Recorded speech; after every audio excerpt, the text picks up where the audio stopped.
Die leeu en die muis.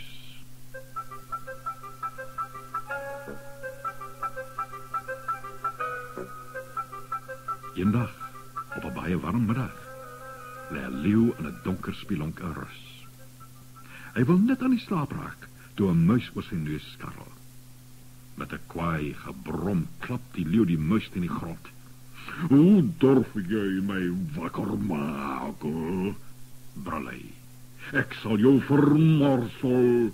"Ag, asseblief spaar my," piep die verskrikte muis. "Ek beloof om jou eendag te help. Laat my toch net los."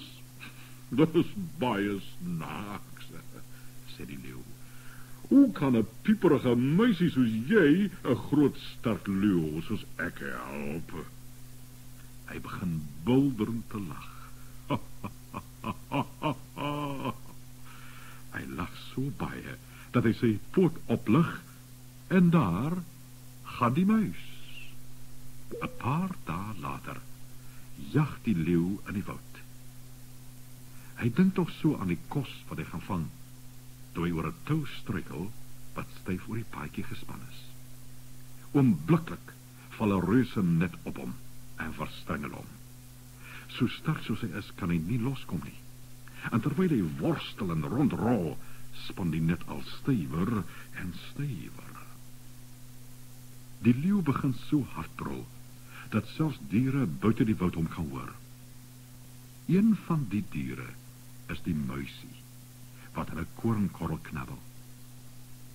Dadelik los hy die korrel en hardloop by die woud in.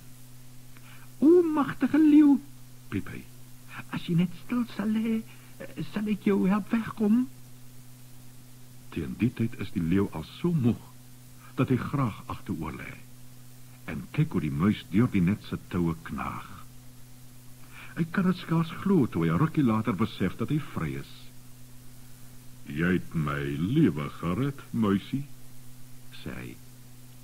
"Nooit weer sal ek vir die beloftes van klein vriendjies lag nie."